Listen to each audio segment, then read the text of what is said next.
Apple just completely broke their own hardware cycle, and if you are sitting around waiting for the M5 Mac Mini, you need to hear this right now because everything we thought we knew about Cupertino's desktop timeline just went completely out the window. WWDC has officially wrapped up, and Tim Cook gave us absolutely zero new hardware. No Macs, no iPads, nothing. Instead, it was a massive single-minded pivot to AI features and Siri updates. This completely flies in the face of every single supply chain leak we tracked over the winter, pointing directly to a late spring or summer launch. Even weirder, Asian assembly lines are already leaking details about next-generation M6 silicon hitting laptops later this year. So what gives?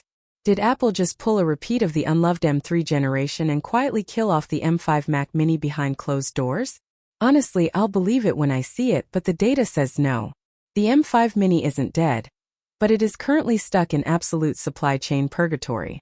It has been 19 long months since the M4 Mac Mini dropped, making this one of the longest, most painful droughts for Apple's desktop line in recent memory. But this delay isn't because the engineering teams over at Apple Park are slacking off. It comes down to a brutal industry-wide RAM and storage component shortage that is wrecking production schedules across the entire tech world. Right now, global tech suppliers are prioritizing high-bandwidth memory for corporate AI enterprise data centers because that is where the massive, obscene profit margins are. Tech giants are throwing billions at suppliers, leaving consumer hardware brands fighting for the scraps. To make matters worse, Apple inadvertently sabotaged their own inventory when they redesigned the M4 Mac Mini into that tiny 5x5-inch chassis, and finally made 16 gigabytes of unified memory the standard base configuration. They accidentally created the ultimate budget AI server. Software developers and corporate tech departments have been buying up current M4 Minis in massive bulk quantities to run and train local large language models. The unified memory architecture handles these AI workloads so efficiently for the price that enterprise buyers completely wiped out Apple's component stockpiles. If you try to order a current Gen M4 Mini today, the shipping delays are honestly hilarious. You are looking at 4 to 6 weeks for a base model, 9 to 10 weeks if you want 24 gigabytes, and up to 12 weeks if you spec out a 48 gigabyte Pro model. Mark Gurman over at Bloomberg noted that Apple faced a brutal choice this season. They could either launch an M5 model that they couldn't actually ship to customers, or push the timeline back until the global supply chain stabilized. They chose to wait. So, when do we actually get our hands on this machine? Ming-Chi Kuo is pointing his finger directly at an October or November release window later this year. If you are hoping for a radical new look to accompany that new silicon, don't hold your breath. The M4 variant gave us the first major chassis redesign in 14 years. Apple is absolutely going to reuse this ultra-compact 5x5-inch footprint for at least the next half-decade to maximize their manufacturing margins. The real changes are happening under the hood, and they are going to spark a massive debate in the comments section. According to recent supply chain reports from DG Times, Apple is officially killing off the 256 gigabyte storage tier across almost all Macs, except for that entry-level MacBook Neo.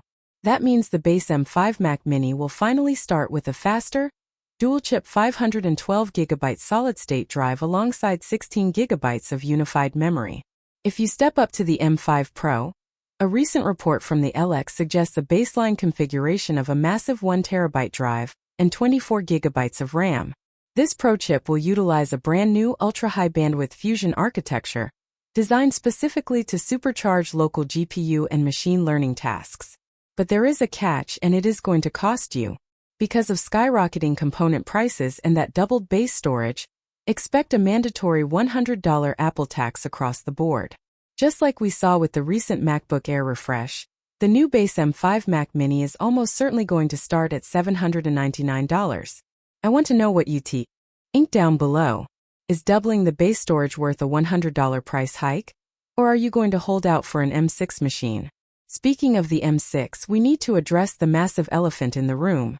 If Asian supply chains like Makotakra are claiming that M6 laptops are entering mass production by late autumn, why on earth would you buy a brand new desktop packed with a year-old M5 chip? It sounds completely backward, but this is exactly how Apple's multi-tier silicon strategy operates. The upcoming M6 architecture relies on TSMC's cutting-edge 2nm fabrication process. Early 2nm production runs are absurdly expensive, and the physical yields are incredibly limited right now. Tim Cook is going to hoard every single one of those initial M6 chips for high-margin flagship hardware, like the rumored MacBook Ultra or top-tier MacBook Pros. It will take a long time for those advanced 2nm chips to trickle down to budget desktops. The M5 Mac Mini is far from cancelled. It is simply waiting for global logistics to catch up. If your current daily driver is dying and you need a desktop today, the M4 Mac Mini is still an absolute monster of a machine, assuming you can actually find a retail store that has one sitting on the shelf.